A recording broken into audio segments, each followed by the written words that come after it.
Boa noite. Palestra no Centro Espírita Francisco Cândido Xavier, em Castelo Branco, abordando o tema A Vitória da Luz, capítulo 9 do livro Luz nas Trevas, psicografado por Divaldo Pereira Franco, de autoria do espírito Joana de Ângeles. Antes de começarmos a falar propriamente do tema em si, eu chamaria a atenção para uma particularidade que está lá no Evangelho, no capítulo Os que são brandos e pacíficos, as bem-aventuranças, quando se fala da paciência. E diz bem claro, o espírito amigo, Havre, 1862, a psicografia que está lá no Evangelho, que diz assim, ipsiliter, a vida é difícil, bem o sei, compõe-se de mil nadas, que são outras tantas picadas de alfinete, mas que acabam por ferir. Se, porém, atentarmos nos deveres que nos são impostos, nas consolações e compensações que, por outro lado, recebemos, havemos de reconhecer que são as bênçãos muito mais numerosas do que as dores. O fardo parece menos pesado quando se olha para o alto do que quando se curva para a terra a fronte. Fazendo essa associação com o que Joana de Ângeles diz no capítulo 9, a luz, do livro Luz nas Trevas, a gente percebe que a luz é um processo lento, a formação da luz, geologicamente falando, foi um processo lento no próprio planeta Terra. Desde a sua formação, e as teorias da física, da astronomia relatam bem isso, até a própria teoria do Big Bang relata bem isso, havia uma massa disforme no universo e que depois de todo um processo de condensação, de resfriamento, deu origem ao planeta. Mas essa própria evolução, até ao advento da vida, e depois da vida humana, foi preciso todo um trabalho lento, contínuo, persistente, para que chegássemos aos dias atuais.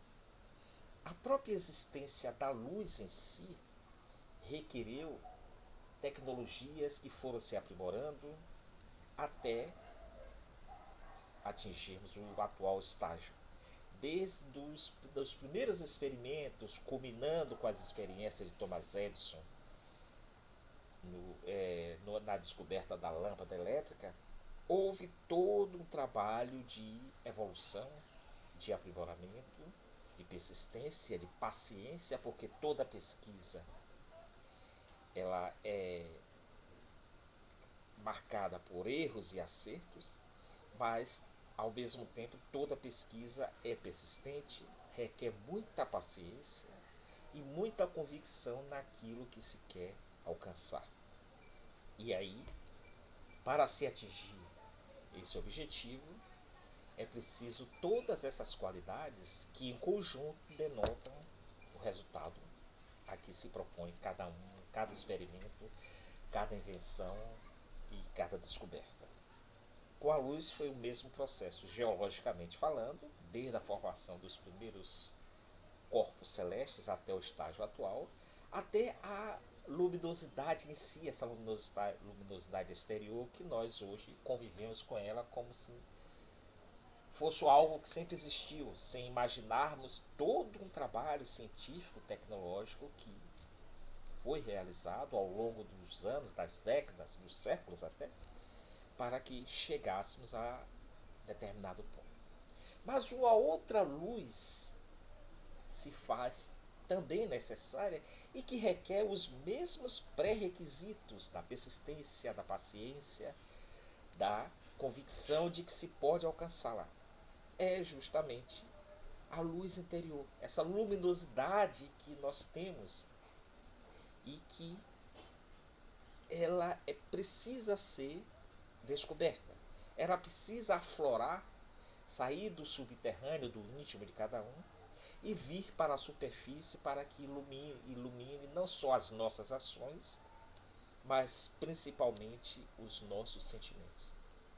Eu lembro bem de uma passagem de Joana de Ângeles, já no outro livro, que ela fala que todos nós dispomos dessa luz interior, mas que nós somos como que diamantes na sua formação bruta, natural. E o diamante na sua formação bruta, natural, parece uma pedra comum. Na verdade, é uma pedra sem brilho, parece um carvão. E passa despercebido na natureza, só para aqueles que já a conhecem, que podem identificá-lo na sua formação natural. Mas o diamante, contudo, é o considerado mineral de maior luminosidade, por isso é o considerado mais valioso, e que existe no globo terrestre. Mas essa luminosidade do diamante, esse brilho que ele possui, só é possível aparecer quando há todo um processo de lapidação. Lapidação é esta que requer contínuos esforços dos garimpeiros, dos lapidadores, para que esse brilho possa aflorar. Esse brilho que estava adormecido, que sempre existiu, mas que foi preciso todo um esforço daqueles que o descobriram, que identificaram, para que ele pudesse aflorar. E o mais interessante do diamante é que quanto mais você lapida, mais ele brilha, mais ele se torna fulgurante.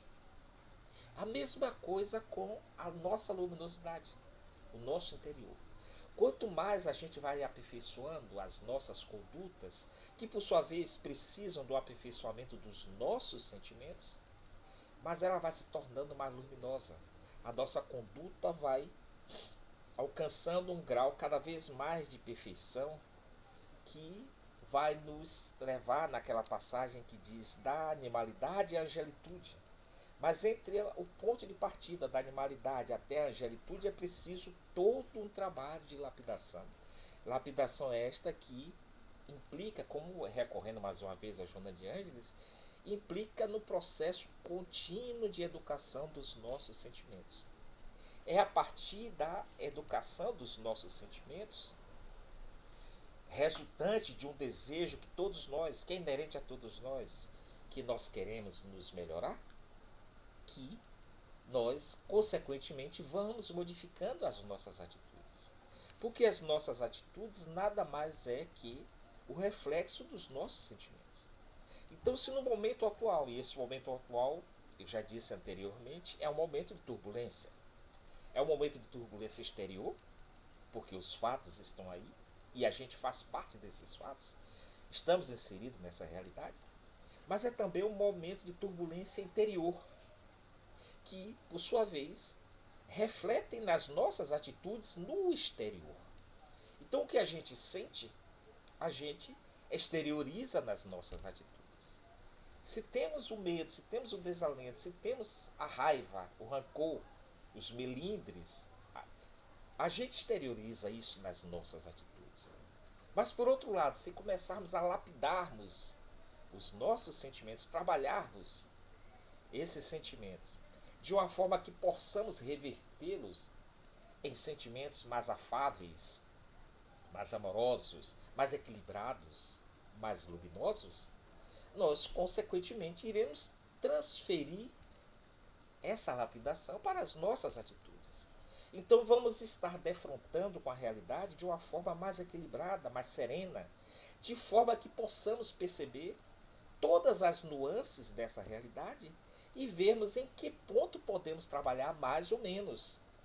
E dessa forma, a gente vai aprimorando todo esse trabalho e, consequentemente, dando saltos qualitativos no nosso processo de evolução. E essa luz que nós temos dentro de nós, que é o diamante que Joana de Ângeles se refere, essa luz ela faz parte da estrutura de cada ser humano, de cada espírito encarnado e mesmo dos desencarnados, porque a essência é uma só.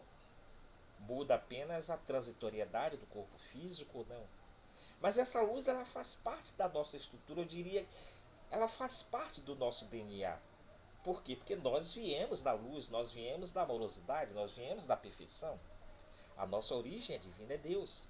Então nós temos isso dentro de nós. Agora é preciso justamente que Façamos com que essa divindade, essas qualidades da divindade que nós trazemos dentro de nós, por isso Jesus disse: vós sois deuses, ela precisa ser lapidada. E ela é lapidada à medida em que vamos adquirindo conhecimento, tanto conhecimento tecnológico, científico, como conhecimento moral. Se olharmos as nossas ancestralidades, a gente pode perceber o quanto já evoluímos, quantos passos nós já demos na nossa caminhada evolutiva. Obviamente que ainda temos muito que caminhar. E esse muito que caminhar, não só do ponto de vista dos nossos relacionamentos, de uma forma mais ampla, mas principalmente do nosso caminhar interior, que é justamente o aperfeiçoamento dos nossos sentimentos. E aí a gente conta com a ajuda dos céus.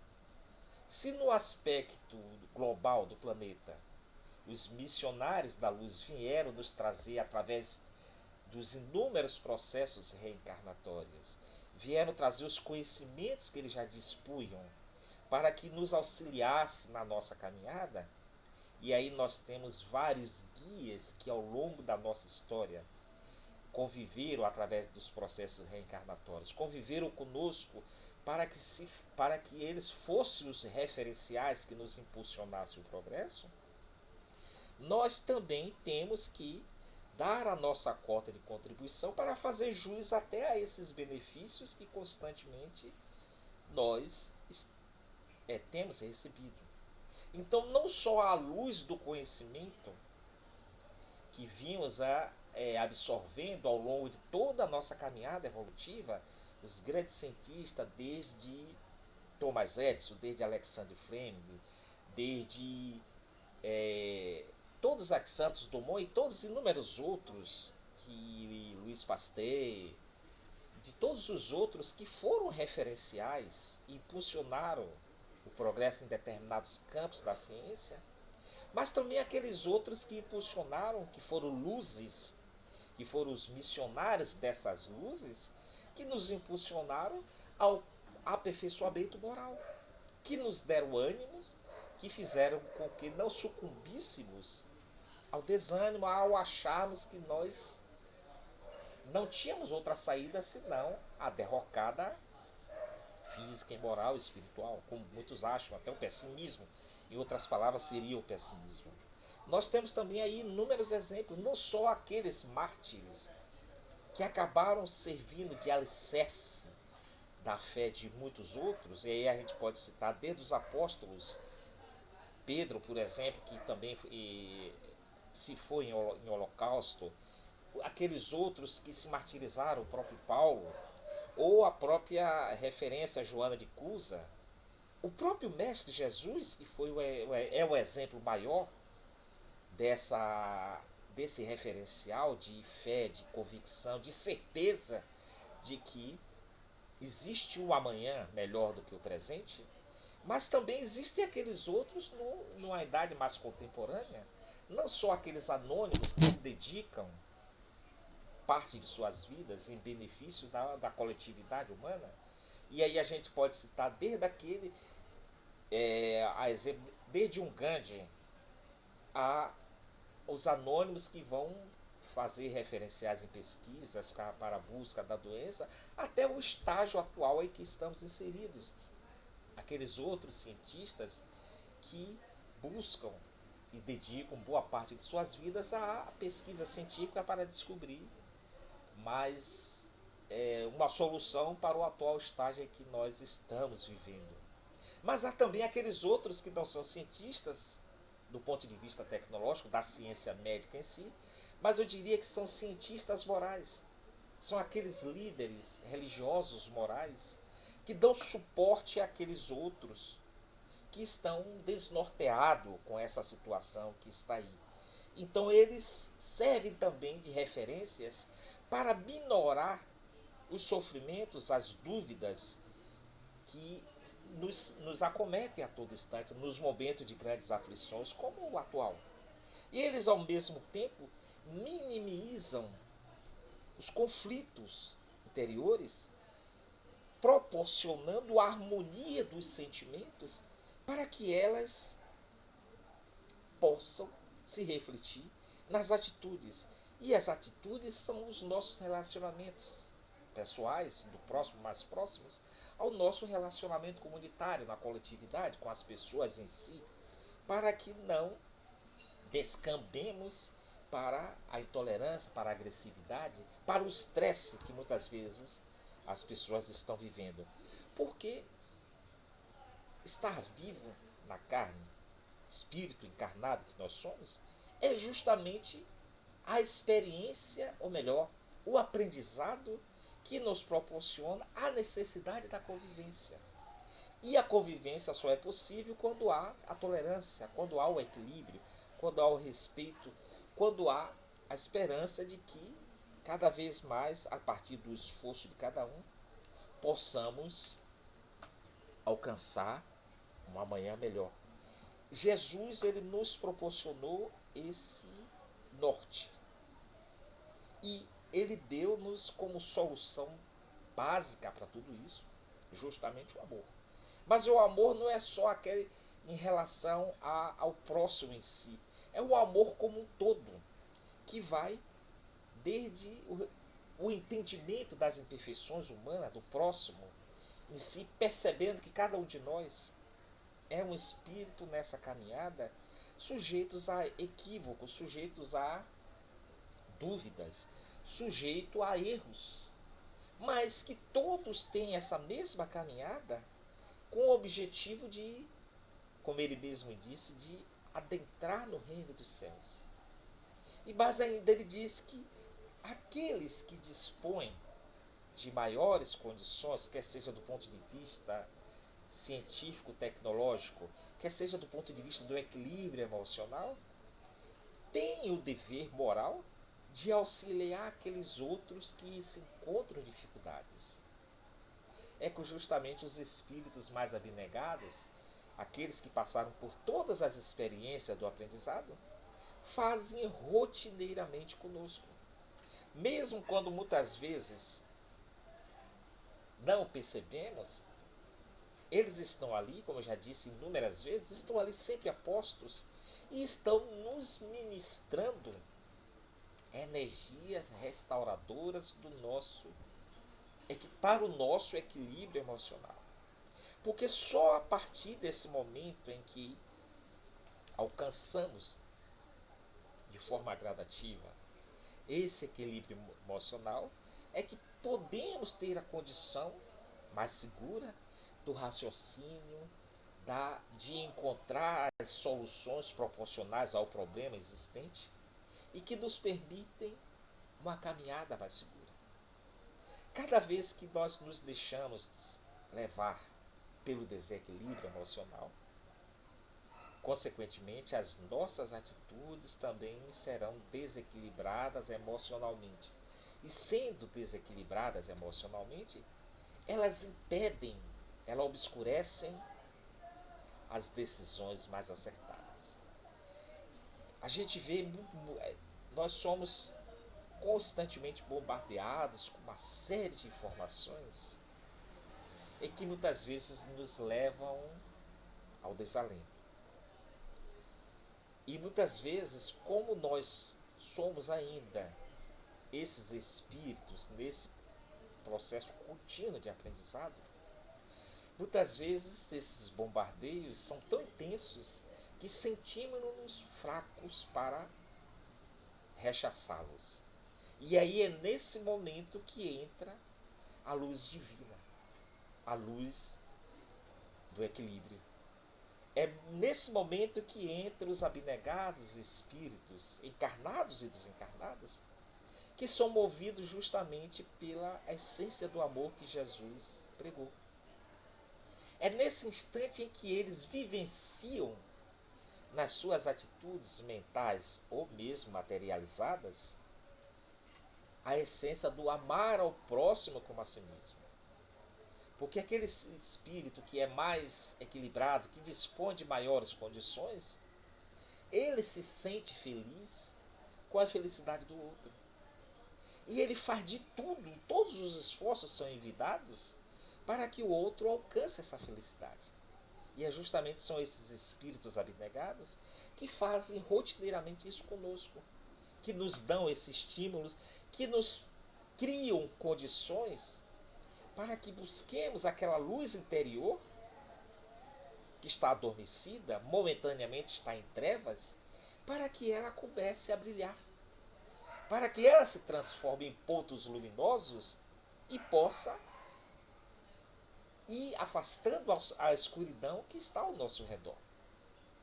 Como nós somos esses pontos luminosos, porque cada um de nós possui essa luz interior, se fizermos, ou melhor, se criarmos as condições para que essa luz aflore, ela vai gerar luminosidade. E onde há luminosidade, não há a treva. Porque a escuridão só existe pela ausência da luz. No momento em que a luz se faz presente, por menor que seja, ela afasta dentro da sua potencialidade da luminosidade, ela afasta a escuridão. Mas como cada um de nós é esse ponto luminoso e que precisa ser reativado, porque está lá no coração de cada um. Jesus, fazendo parênteses, ele diz bem claro, quando ele se refere ao reino dos céus, ele diz que o reino dos céus não é algo distante, não é algo inatingível, e não existe um lugar predeterminado que devemos ir para alcançá-lo. Ele disse justamente que está ao nosso alcance, ao alcance de nossas mãos, no sentido, por assim dizer, por uma razão bem simples, está no nosso coração, está no nosso sentimento. É um estado da alma.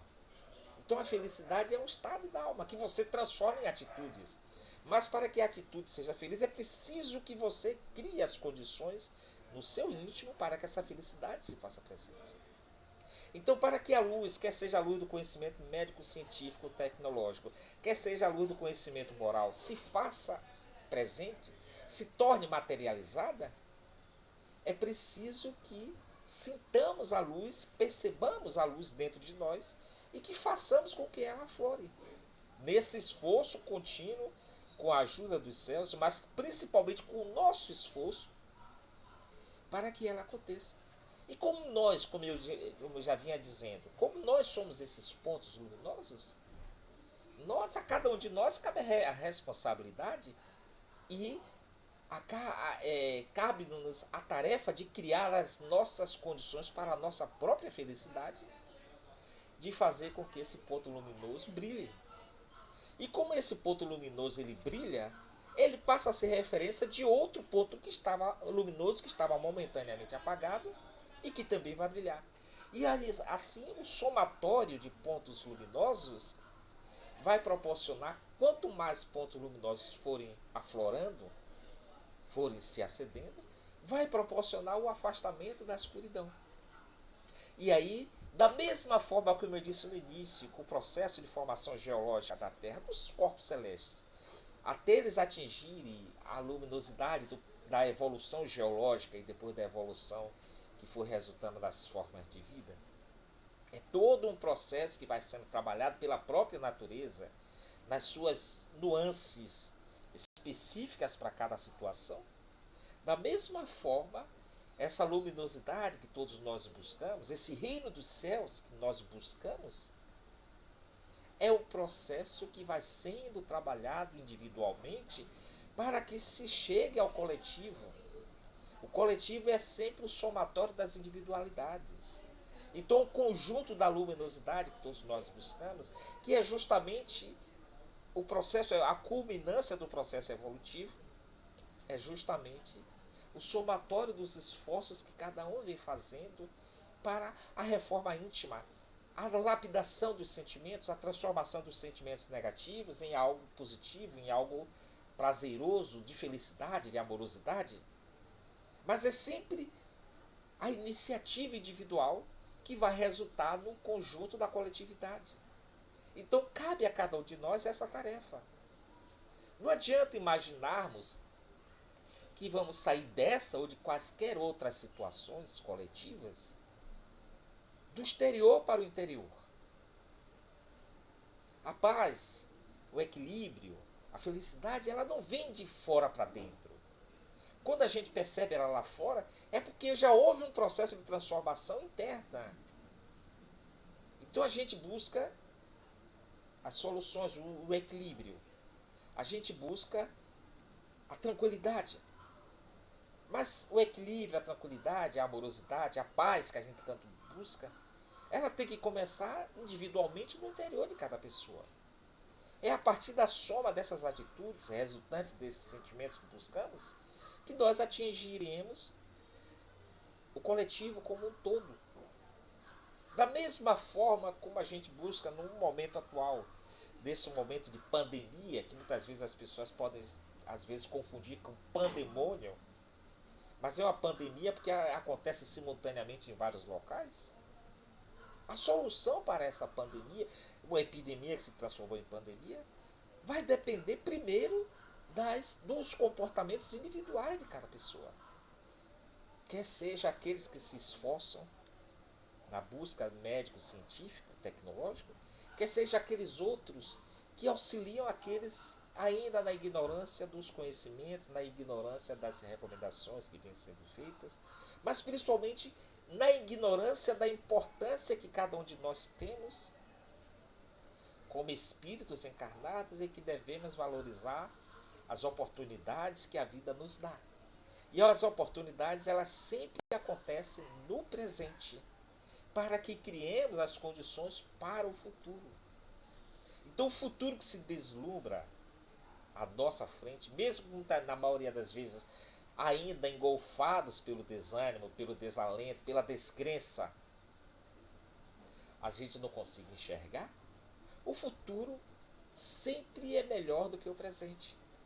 Por mais que aparentemente doloroso que possa parecer, mas não devemos esquecer que justamente são as dificuldades que fazem com que reacendamos a luminosidade que temos dentro de cada um. São justamente as dificuldades que fazem com que não nos acomodemos no status quo da situação do presente. São as dificuldades que nos impelem a descobrir a imensa potencialidade que trazemos dentro de nós. Se olharmos a trajetória de Jesus, quando ele esteve diretamente entre nós, a gente vai ver que antes mesmo do seu advento, ele já encontrou dificuldades.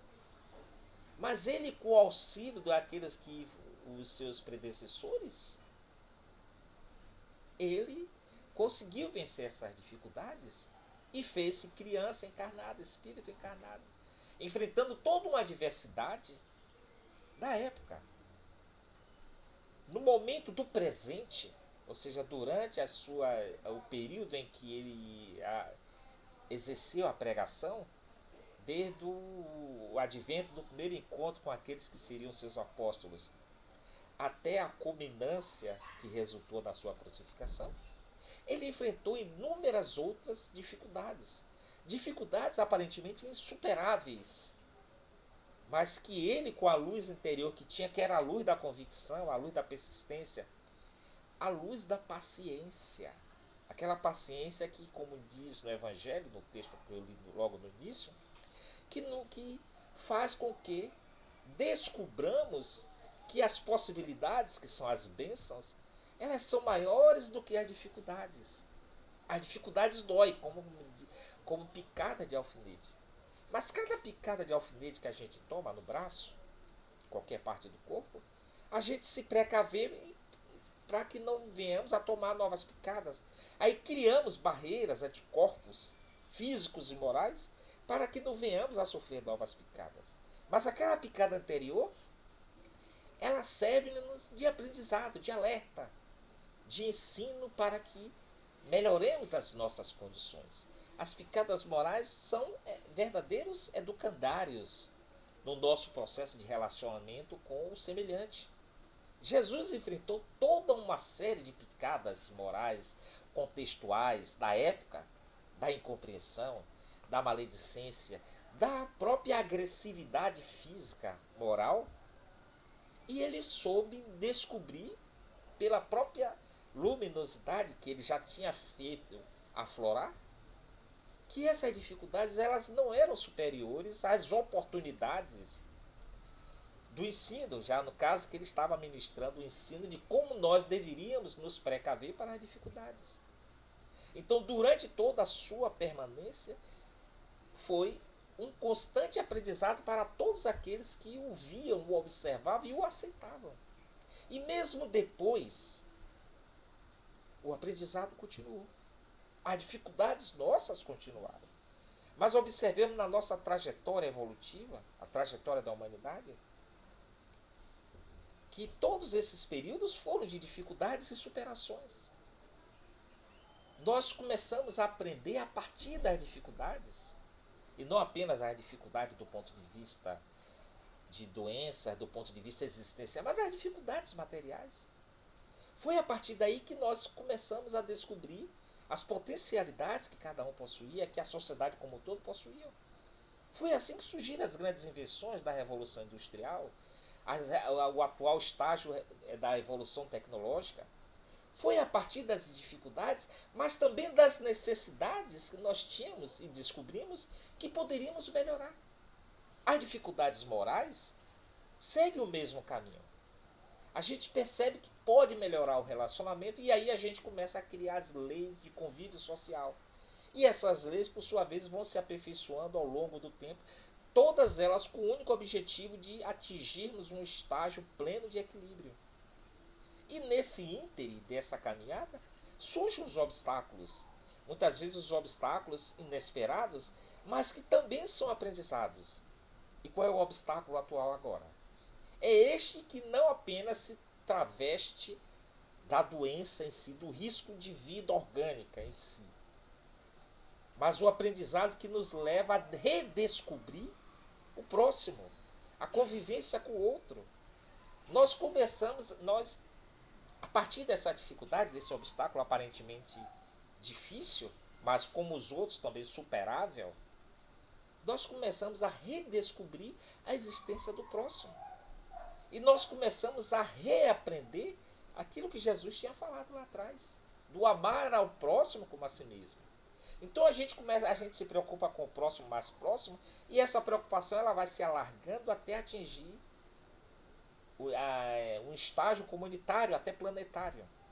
E aí faz com que comecemos, ou melhor, recomecemos a trabalhar as nossas arestas do egoísmo, da inveja, da intolerância e redescobrirmos a luz da amorosidade, do equilíbrio, da solidariedade.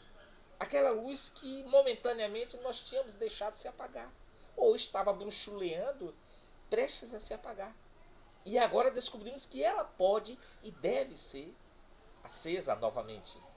E é essa luminosidade interior que leva-nos à vitória. Não uma vitória no fato em si, mas a vitória sobre nós mesmos, a vitória sobre o egoísmo, sobre a intolerância, sobre a inveja, sobre a cobiça, porque faz-nos descobrir que, por mais que haja escuridão, há sempre a possibilidade dessa escuridão ser afastada no momento em que acendermos um ponto luminoso. Conto uma história de que, e foi de uma espécie de um comício, em que um determinado político de determinado país, ele estava tinha que fazer um pronunciamento para uma multidão no estádio. E aí de repente no estádio faltou luz. E ele fez, e agora, como é que as pessoas vão perceber o que eu estou falando, já que vai estar todo mundo preocupado com a escuridão ao seu redor? Aí um auxiliar dele fez, por que o senhor não acende o seu isqueiro, que ele fumava, né? Por que o senhor não acende o seu isqueiro próximo ao rosto e começa a falar? E as pessoas, por mais distante que estejam no estádio, ela vai ver aquele ponto luminoso e vai concentrar suas atenções no que você estiver falando por causa da sua luminosidade. E aí ele começou a fazer isso. Mas só que quando ele começou a fazer isso e as pessoas focaram, direcionaram o seu pensamento, o seu olhar para aquele ponto luminoso, alguém ao lado desse político resolveu também não só acender um isqueiro, mas acender a tela do celular e focar também no seu rosto. E aí perceberam que não havia um ponto luminoso, haviam dois. E aí outros começaram a acender os celulares, os pontos luminosos que dispunham, e de repente todo o estádio estava iluminado. Se resolvermos acendermos o nosso ponto luminoso dos nossos sentimentos, através das nossas atitudes mentais e materiais, as pessoas, alguém vai focar nessa luminosidade em meio à escuridão. Outros vão acender, porque também dispõe de mecanismo para isso, vão acender seus pontos luminosos. E assim por diante. E de repente, nesses pontos luminosos que vão sendo acendidos, toda aquela região que estava envolta na escuridão começa a ser iluminada. É assim que a vida nos convida, para que vençamos a luz, ou vençamos as trevas, a partir das decisões individuais de cada um. Que modifiquemos o panorama de aparente escuridão por um panorama de luz, a partir do esforço que cada um pode realizar nas modificações da sua luminosidade interior. Muita paz para todos e que Jesus nos abençoe.